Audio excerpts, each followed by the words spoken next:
La reinvención del tránsito en Guayaquil es real. Los 20 primeros buses eléctricos son reales. Los sensores para monitorear apertura de puertas y los botones de pánico en los buses son reales. Las cabinas y los equipos técnicos de la aerovía están llegando desde Francia y son reales. Las 150 nuevas rampas en buses especiales para pasajeros con discapacidad son reales. Cumplimos lo que hemos prometido, pero iremos más allá. Esto es real. ATM, en coordinación con la Alcaldía de Guayaquil.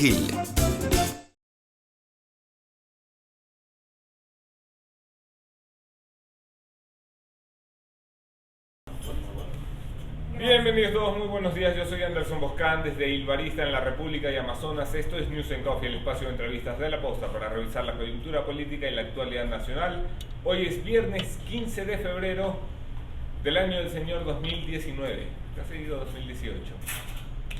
Un agradecimiento especial a Hyundai que nos acompaña a hacer periodismo independiente desde el principio. Ilbarista, donde nos sirven el café de la mañana, la tarjeta de débito de la Cooperativa Andalucía con la que pagamos los consumos de la mañana y por supuesto la ATM de Guayaquil, que se une al club de marcas que apoyan el periodismo independiente. Revisamos los hechos en caliente.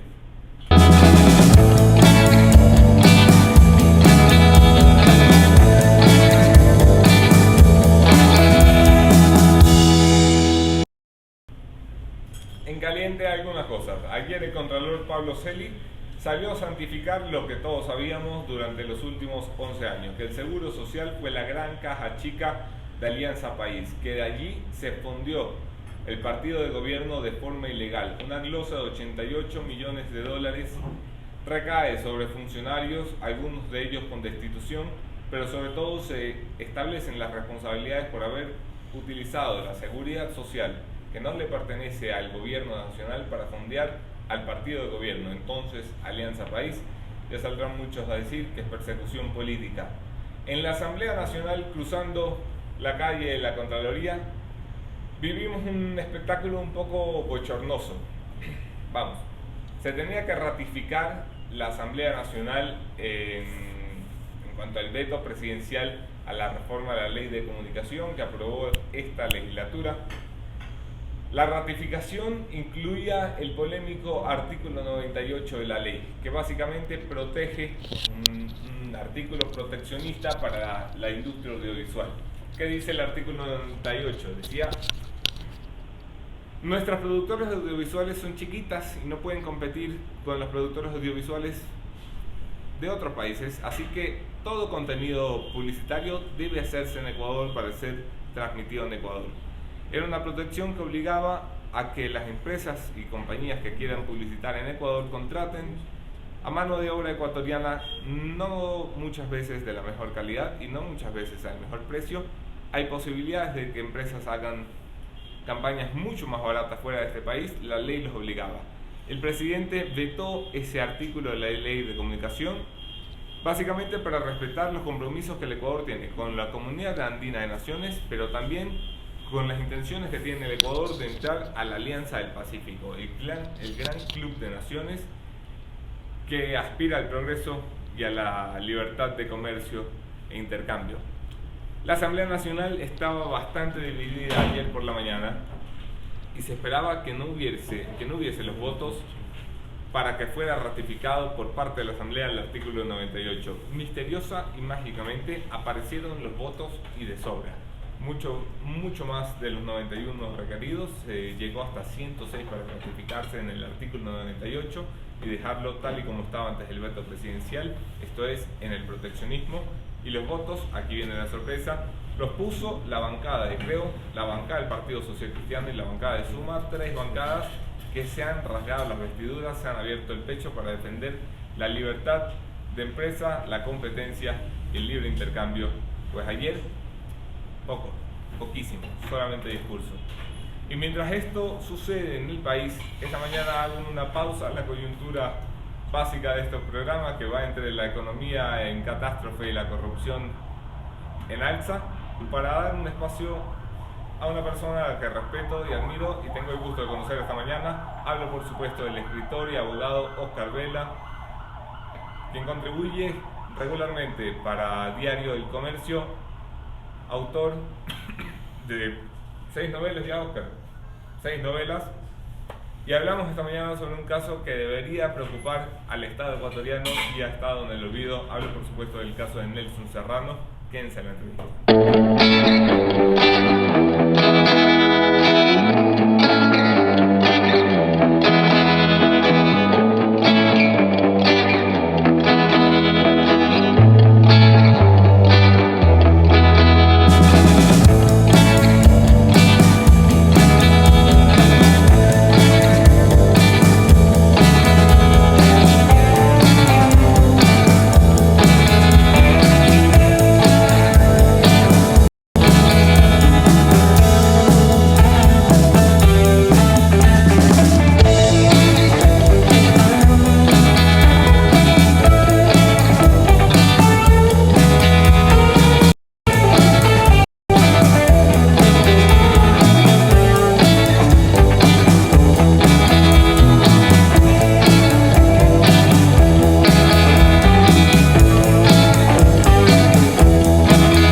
Bienvenidos todos, gracias por quedarse en la entrevista. Yo soy Anderson Boscán en todas las redes, podemos seguir allí la conversación.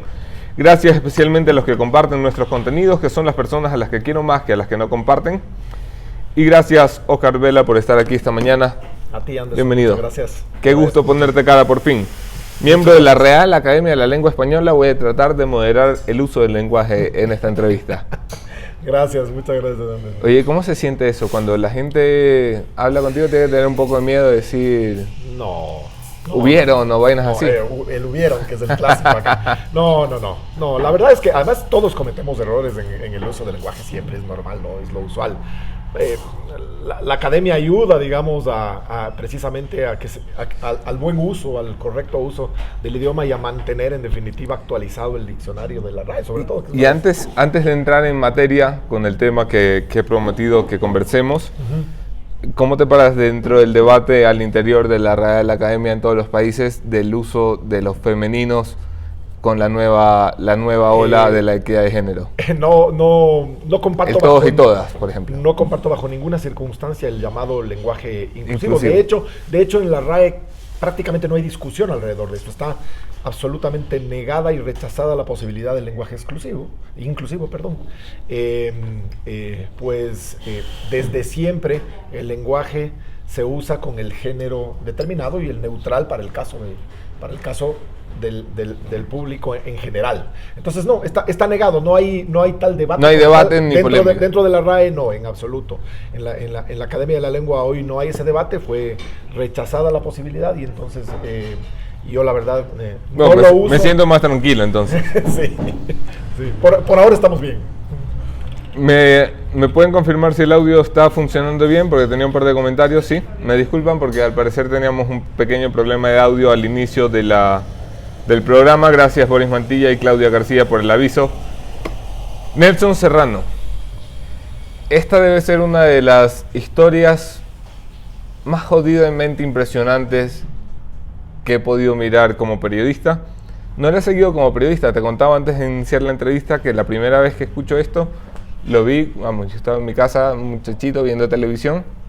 Me parece que entonces Freddy Eller hacía periodismo de verdad y que fue un reportaje de la televisión o de día a día, no recuerdo. Sí. Pero era un reportaje en la televisión y decía, hay un ecuatoriano que ha sido secuestrado y está condenado a muerte en Estados Unidos. De eso ya muchos años. Sí. Sigue en el callejón de la muerte, en el pasillo de la muerte. Tú has entrado allá. ¿Qué tienes que contarnos? Sí, desafortunadamente, como tú dices, es uno de esos casos increíbles, es un caso lleno, primero, con muchísimos detalles, mucha información. Han pasado muchos años. Nelson está en el corredor de la muerte desde el año 2006, pero está detenido en prisiones americanas desde el año 2002, cuando fue secuestrado en el Ecuador. Fue secuestrado, deportado ilegalmente, lo subieron a la fuerza a un avión de American Airlines una mañana de un domingo, sin documentos, golpeado, torturado, y lo pusieron en un avión y se lo llevaron a la fuerza. Y a raíz de ese momento Nelson comenzó a vivir lo que es el verdadero infierno, que es no solo estar ya preso por un delito que él afirma no cometió, y yo estoy seguro que no cometió. He podido revisar íntegramente. ¿De qué lo acusan a Nelson Serrano? O sea, ¿Qué es tan importante para que vengan los gringos y secuestren a alguien y se lo lleven a condenarlo a muerte? El crimen del que se le acusa a Nelson es, además, entre otras cosas, primero es el crimen más espantoso que sucedió en el pueblo de Bartow.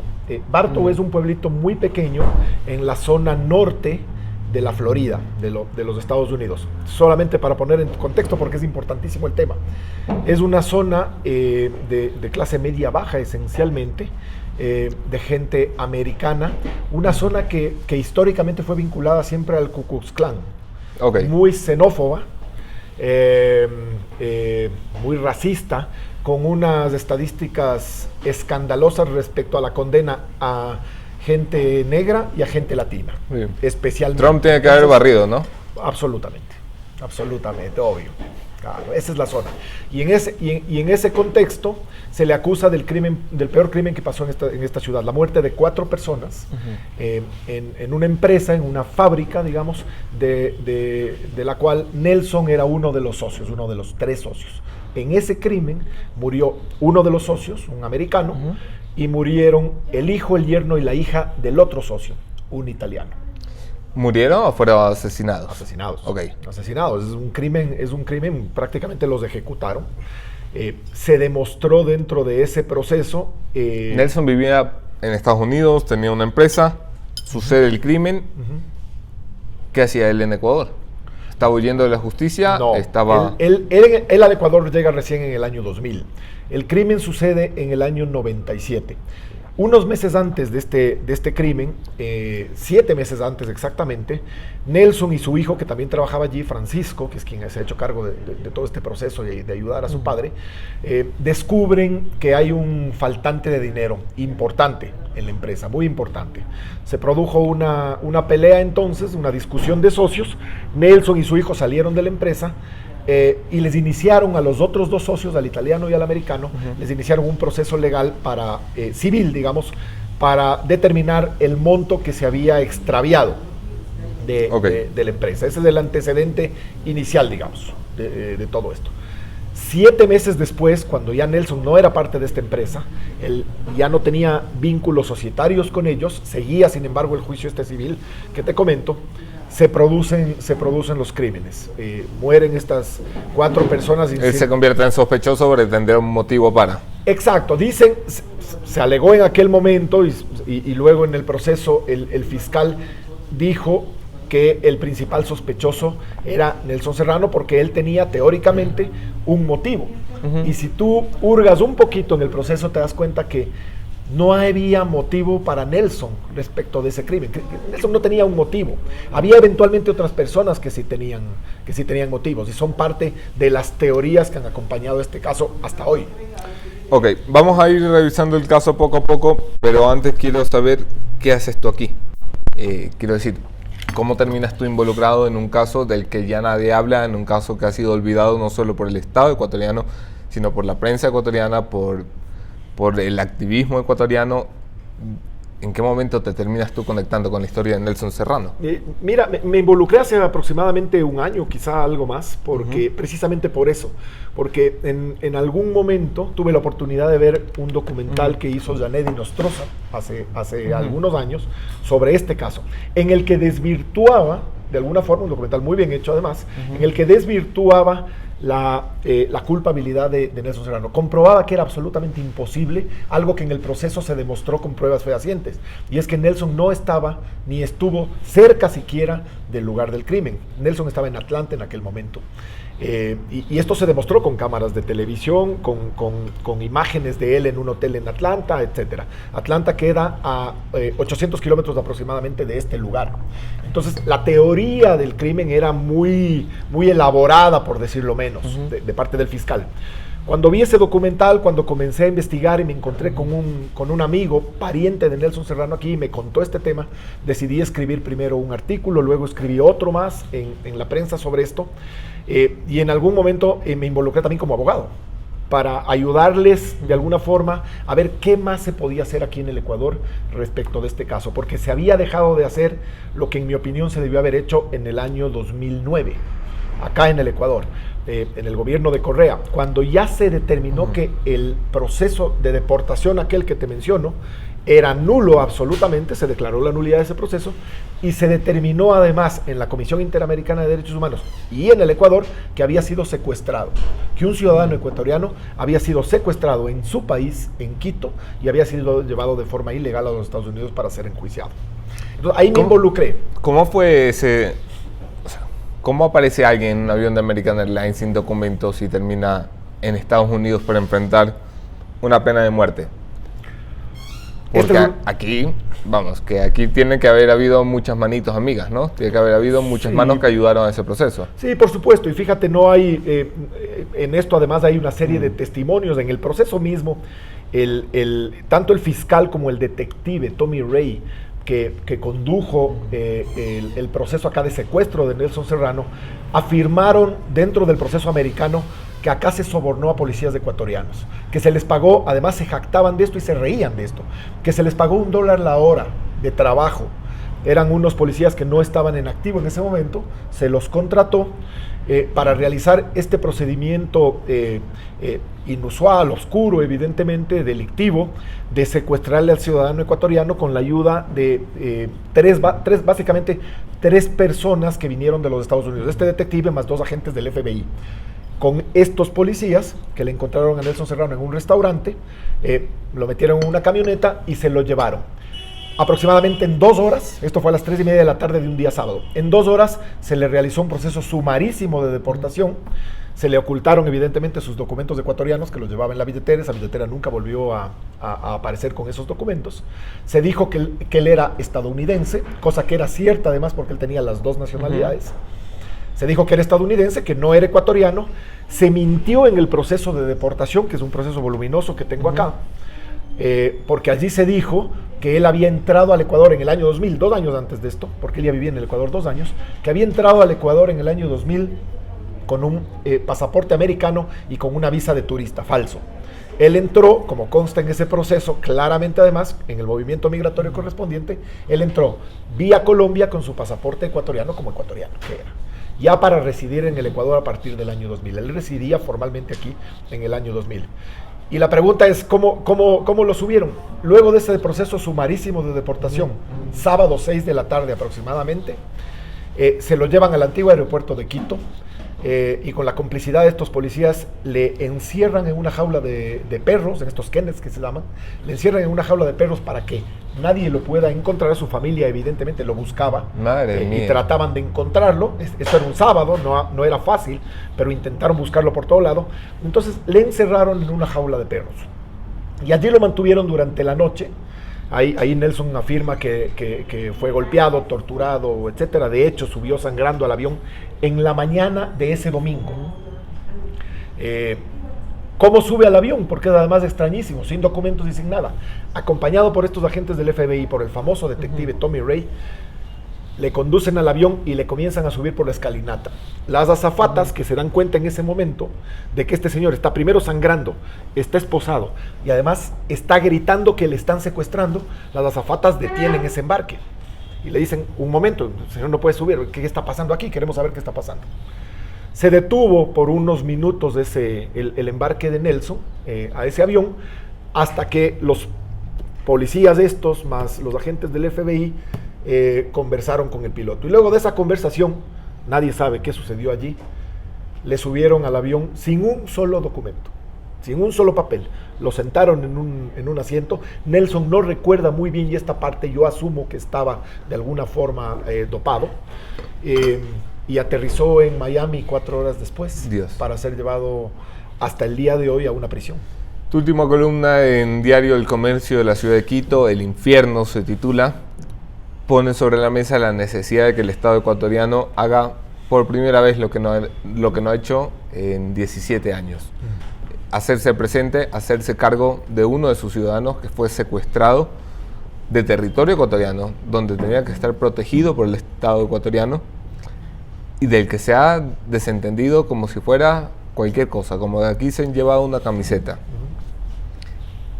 A estas alturas, ¿qué puede hacer el Estado ecuatoriano y cuáles son las probabilidades de que Nelson Serrano se salve de una condena a muerte ejecutada. A ver, uno de los temas que es importante mencionar, cuando el Estado fue de alguna forma declarado responsable del secuestro de Nelson, hace ya algunos años, aproximadamente en el año 2008, el Estado se obligó como responsable a reparar los daños.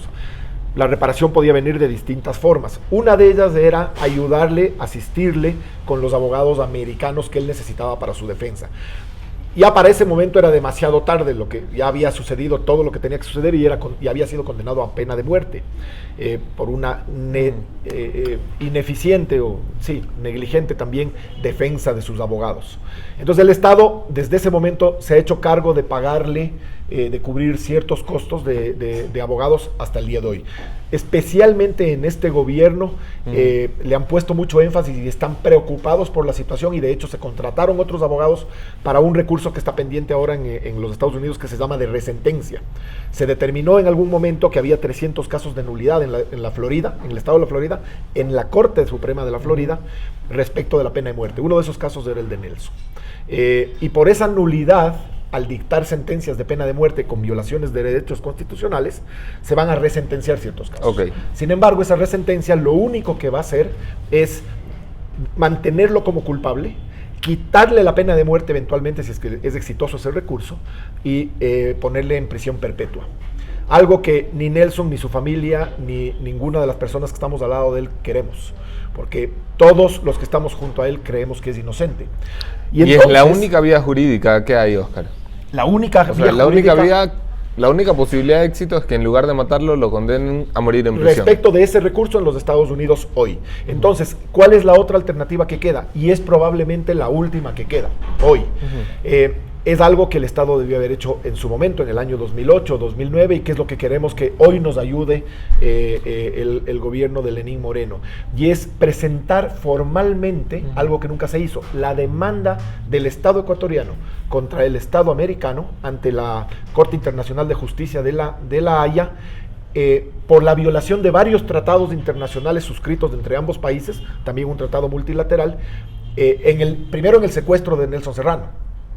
Ahí se violó el tratado de extradición que mantenemos con Estados Unidos desde 1872, absolutamente vigente. Un tratado multilateral también suscrito en Montevideo por los Estados Unidos y el Ecuador. Y además se violó la llamada Convención de Viena de auxilio consular, que implica en definitiva que si es que en algún momento se produce un crimen o cualquier tipo de sanción contra un nacional del otro estado suscribiente de esta convención, debe prestarse de forma inmediata la asistencia consular, debe notificarse al consulado, por ejemplo, en este caso ecuatoriano, para que el consulado asista, probablemente ayude con sus abogados y le proteja al ciudadano. Esto nunca sucedió. Las principales acciones diplomáticas en aquella época comenzaron muchísimo más tarde, años después inclusive se presentaron acciones diplomáticas. Hoy la Cancillería de José Valencia ha sido muy activa en reclamar por Nelson Serrano, en ver cuál es su situación y de alguna forma en iniciar este proceso que esperamos concluya con la decisión del gobierno de presentar esta demanda formal, que es una demanda para que se declare la nulidad del proceso de Nelson Serrano, si es que la Corte de la Florida y la justicia americana quiere volver a enjuiciarlo, que inicie nuevamente un proceso que no esté viciado como de principio a fin, y evidentemente que él hoy salga libre, ¿no? Nelson tiene hoy 82 años y está en el corredor de la muerte, como te digo, desde hace 16 años ya. Entonces, ¿has estado con Nelson en el corredor de la muerte? Sí. ¿Cómo está él? A ver, ¿qué te puedo decir?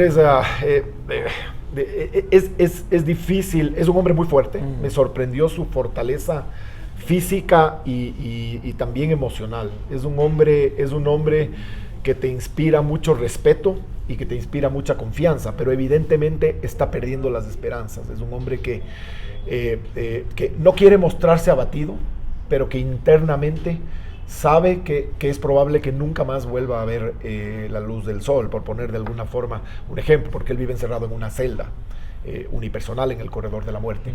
Así funciona el corredor de la muerte allí, vive solo en una celda y tiene apenas la posibilidad de salir 2 veces a la semana por unas pocas horas, nada más, a un patio.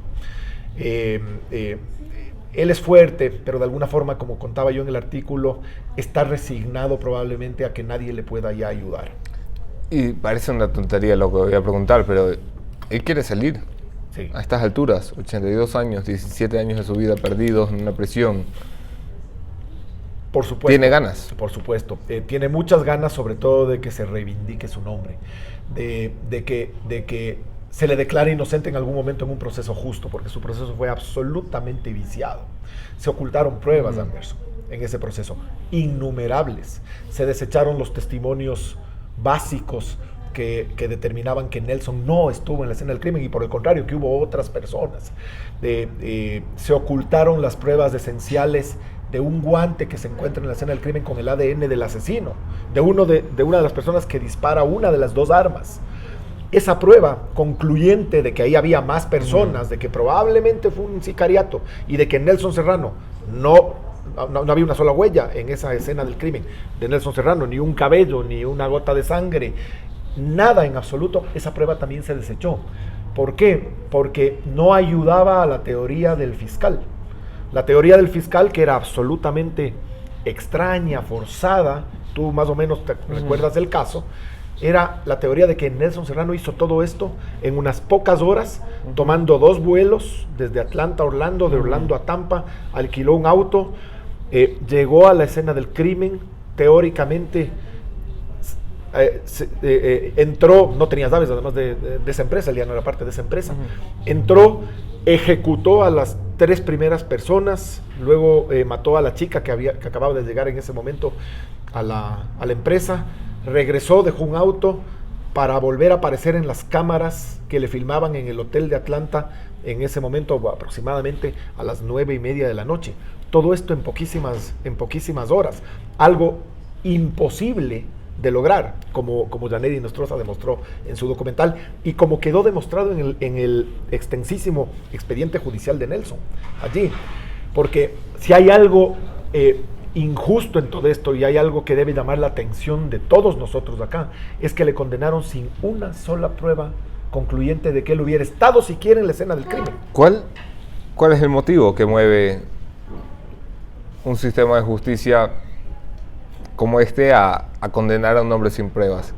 Quiero decir, ¿por qué? Ahora que has revisado el expediente, que estás cerca del proceso y dices, puta, no había pruebas para condenar a este hombre, no lo van a condenar a 3 años de prisión, lo van a condenar a muerte, porque alguien se empeña en ocultar pruebas, en secuestrarlo, en romper la ley, en hacer un proceso nulo y viciado.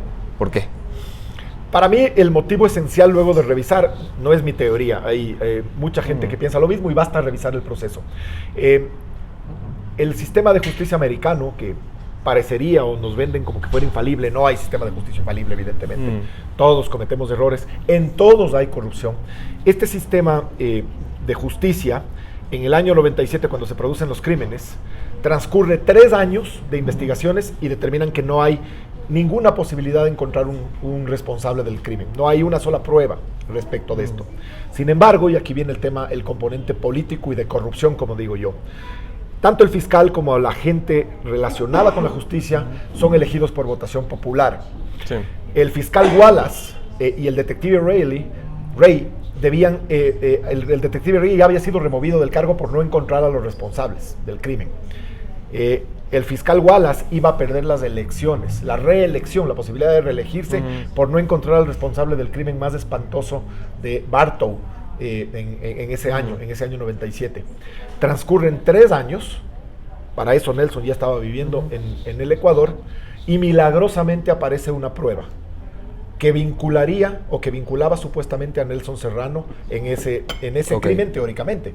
Y que le salvaba la elección al señor fiscal. Y que le salvó de hecho la elección al señor fiscal, porque a través de este operativo tipo Rambo, el agente Tommy Ray llega al Ecuador, secuestra al ecuatoriano, vuelven a los Estados Unidos y lo presentan a los medios de comunicación y a la justicia como el responsable del caso. Y los medios de comunicación en aquel momento, inclusive con documentales hechos en Estados Unidos, le condenan de antemano al mexicano, como le decían en aquel momento. Era ecuatoriano. Ah, sí, todo lo que está del sur para abajo, ¿no? El mexicano, exactamente. Y le condenan al mexicano de antemano. Evidentemente no había pruebas. Entonces, y había pruebas, como te digo, concluyentes de que él no estuvo allí. Pruebas fehacientes. Esta única prueba que descubren ellos es un ticket de estacionamiento de un auto alquilado en Orlando, que está a una distancia de 120 millas del lugar del crimen, en la ciudad de Orlando, en el aeropuerto de Orlando, un ticket de estacionamiento que presuntamente tenía la huella digital del dedo índice derecho de Nelson Serrano.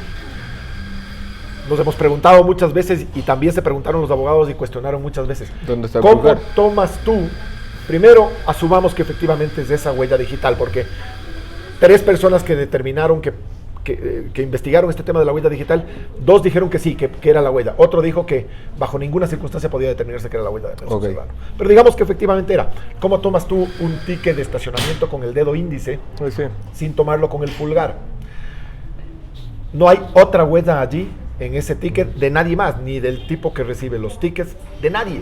Habían transcurrido 3 años, fíjate, desde que ese ticket de estacionamiento estaba extraviado en una caja de zapatos en una bodega de la empresa de estacionamientos del aeropuerto de Orlando. Cuando se le consulta a la empresa de estacionamientos, la empresa dice que todos los tickets de estacionamiento se destruyen a los 90 días.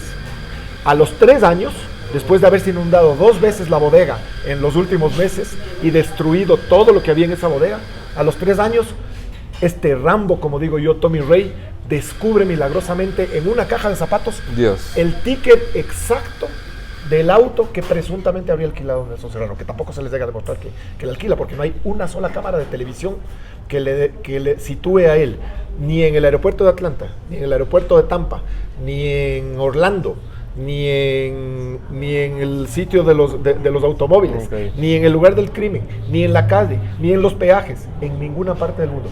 Pero esta prueba, que resulta absolutamente insólito, y eso es lo que queremos atacar, el fondo del caso, más allá del secuestro en el Ecuador, esta prueba es la única prueba con la que se le condena. Y entenderás, tú, sin ser abogado, se puede entender fácilmente que es una prueba que, digamos que fuera cierta, es circunstancial. Totalmente. ¿No es cierto? Extrañísima, por supuesto, para mí, en mi opinión, plantada, por obvias razones, es la que le lleva a Nelson a estar hasta hoy en el corredor de la muerte. ¿La familia de Nelson dónde vive? Su hijo Francisco vive ahí cerca, en Sarasota, cerca de él, digo, por decirte, está a unas 4 horas. Él está en contacto permanente y lo visita cuando puede hacerlo. Él es el que se ha hecho cargo del caso, y sus otras hijas también viven allí en el Ecuador. Su esposa, la esposa de Nelson, vive acá en Quito. Dices que el canciller José Valencia está reclamando activamente. Te hago la pregunta desde la visión de lejos, hombre, del gobierno. No veo en un gobierno capaz de pararse a negociar de tú a tú con Estados Unidos un caso como este. Veo un gobierno más dependiente de la relación con Estados Unidos, más fácil de dominar por parte de Estados Unidos que el gobierno de Rafael Correa, del que yo hubiera esperado, por ejemplo, una negociación dura. ¿A ti te suena que tiene más posibilidades de hacer lo que tiene que hacer un Estado? Sí, te digo con total franqueza, tengo la esperanza, conozco a varias personas allí que están muy interesadas en el caso, entre esos el canciller José Valencia. Yo creo que hay la intención y hay la voluntad de hacerlo. Es un tema complejo precisamente por lo que tú mencionas. Hay que demandarle a los Estados Unidos, en definitiva, el incumplimiento de estos tratados, la violación de estos tratados y la violación de los derechos humanos de Nelson Serrano, para que se concluya en definitiva, que se revise su proceso y se lo vuelva a enjuiciar, en el peor de los casos, pero que se lo libere. Yo veo con esperanza que hay opciones y que además debemos hacerlo. Este es un tema no solo de derechos humanos, este es un tema de compatriotas, es un tema de soberanía. Imagínate que mañana... Un tema de que no puede volver a ocurrir algo así. No puede volver a pasar nunca en la vida, y creo que hay que sentar un precedente. Y el precedente es, esto no puede volver a ocurrir jamás aquí en el Ecuador. Ni en ninguna parte del mundo debería ocurrir, pero ocurre, evidentemente. Pero aquí no podría volver a ocurrir jamás. Entonces yo sí tengo la esperanza. Yo creo que el gobierno va a ayudar. Yo espero que sea así. He encontrado las puertas abiertas en Cancillería, en Procuraduría y en distintas instancias, y la gente quiere ayudarnos. Y yo espero que se concluya con la decisión política de efectivamente entablar esta acción. ¿Es posible que una demanda de este tipo, es decir, Ecuador demandando a Estados Unidos por incumplimiento de convenios internacionales o bilaterales. ¿Es posible que una demanda de este tipo demore tanto que, aunque sirva para remediar el caso de Nelson ya haya sido condenado a muerte? Es posible porque las acciones en la Corte Internacional de Justicia pueden tomar muchos años. Sin embargo, hay la posibilidad también de pedir medidas cautelares en estos procesos y se intentaría eventualmente, pienso yo, a lo mejor conseguir algún tipo de medida cautelar para inicialmente reparar el daño y sacarlo de la prisión o al menos del corredor de la muerte mientras se lleva a cabo el proceso para determinar la violación de los tratados y de los derechos de Nelson. Entonces, pero puede pasar y por eso yo digo, siempre estamos jugando con la vida de una persona, estamos jugando con la libertad de una persona y estamos jugando contra el tiempo, como en todo. Nelson tiene 82 años, aunque está bien de salud, en cualquier momento evidentemente podría suceder algo y podríamos encontrarnos con que en medio proceso Nelson ya no esté aquí. Pero al final de todo, y esto es algo que conversé yo con él quiere reivindicar su nombre, él quiere limpiar su nombre y que se le haga un juicio justo. Y este tipo de injusticias, tú habrás visto muchas veces estos casos en los Estados Unidos. 30 años después de ejecuciones, yo por eso soy absolutamente contrario a la pena de muerte, no solo por humanista, sino porque es una cosa aberrante. 30 años después se ha encontrado a los verdaderos responsables de crímenes y ya fueron ejecutados los presuntos responsables. En muchas ocasiones, en la gran mayoría de ocasiones, negros o latinos. Estoy hablando de los Estados Unidos en particular.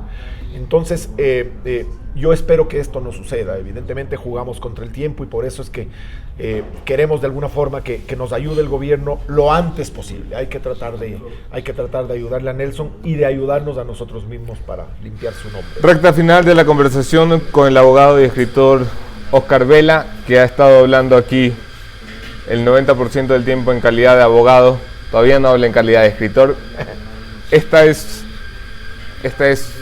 más allá del drama humano, una mega historia. Sí. Te acercas a eso, te acercas al caso, me imagino también movido por tu condición de escritor más que de abogado. Sí, inicialmente creo yo que me involucré por el interés que el caso representaba como escritor, era interesantísimo, había muchas historias.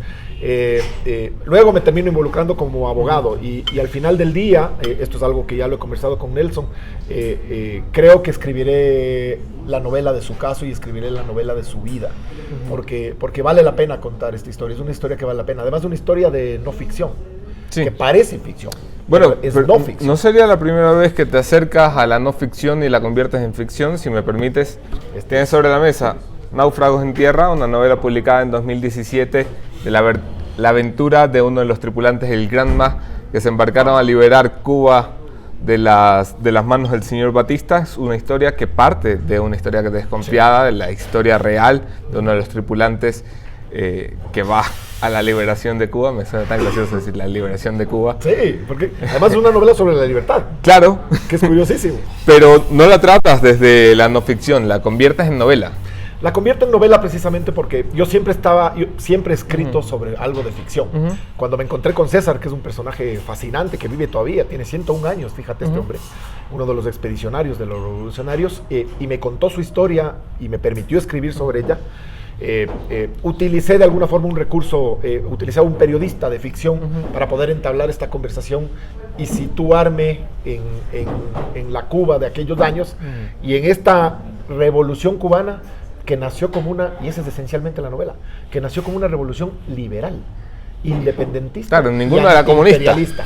Nadie soñaba siquiera con la posibilidad de ser comunistas o socialistas. Esto vino año y medio después, en abril del 61, cuando Fidel se declara comunista marxista-leninista, por la coyuntura política, económica del momento.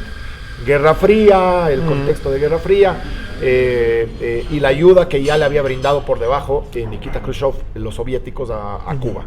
Pero en ese momento, que es cuando César rompe relaciones con el gobierno cubano, el gobierno revolucionario, en ese momento recién se comienza a hablar del comunismo en Cuba.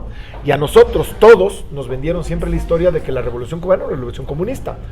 O alguien pensó en algún momento que esto no era así. Bueno, pues precisamente esta es la historia que yo cuento acá, desmitificando el carácter comunista. ha ido muy bien con esta novela, ¿no? Sí, sí, muy contento. La verdad es que ha sido gratificante. Primero escribir sobre esto y luego así, ha sido una novela que ha circulado mucho. Oye, siempre le he querido preguntar esto, o siempre se lo pregunto cuando tengo oportunidad de hablar con escritores en Ecuador. ¿En qué estaban pensando cuando se hacen escritores en un país con un índice de lectura tan bajo como este? No se piensan esas cosas, oye. ¿No? Lo que pasa es que, claro, los escritores somos esencialmente soñadores, ¿no? Y claro, como idealistas. No son como los periodistas que queremos vender. Claro, no, imagínate, es puro negocio. Como se dijo además muchas veces en el gobierno. Claro, sí. No, a ver, somos muy soñadores, ¿no? Somos muy soñadores y claro, jamás estás pensando en cuántos libros voy a vender, cuánta gente me va a leer. Cuando ya te metes en el tema, por supuesto que dices, bueno, espero que me lean. Yo espero que circule. Lógico, hombre. Pero inicialmente esta es una actividad que nace del sueño ese recurrente de contar y de sacarnos las historias que llevamos dentro. Y dentro de la gama de escritores que se pone delante de la página en blanco y empieza a escribir a ver a dónde los lleva el viento y no tiene ni siquiera idea de cuál es el destino de la trama, a lo mejor tiene identificado uno de los personajes, o la trama de escritores que planifica hasta el último detalle y cómo se mueve el viento y cómo le mueve el sombrero el protagonista, ¿cuál eres tú? No, soy más bien de los que planifican. ¿Sí? Planifican mucho antes, durante y inclusive hasta después, oye, porque claro, hay que trabajar mucho en todos esos momentos. No, pero planifico mucho, tengo esas historias. No me ha pasado todavía lo de la página en blanco, por suerte. A lo mejor en algún momento me pasa, pero termino una historia, termino una novela. Estoy por publicar ahora mi próxima novela sobre Manuel Antonio Muñoz Borrero, que es un personaje entrañable también del Ecuador. El cónsul que salvó la vida de cerca de 300 familias judías durante la guerra y tiene una historia preciosa. Qué bonita. Esa historia la voy a publicar muy pronto ahora en Alfaguara. Y ya de pronto, con la novela encima, con la edición, con el repaso y con todo, llegó la historia de Nelson. Y claro, y la historia de Nelson también está ahí. Entonces todavía no he podido parar. Voy a parar en algún momento. Menos mal que no paras.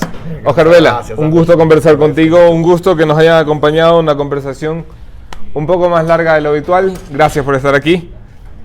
Nos vemos el lunes. Gracias.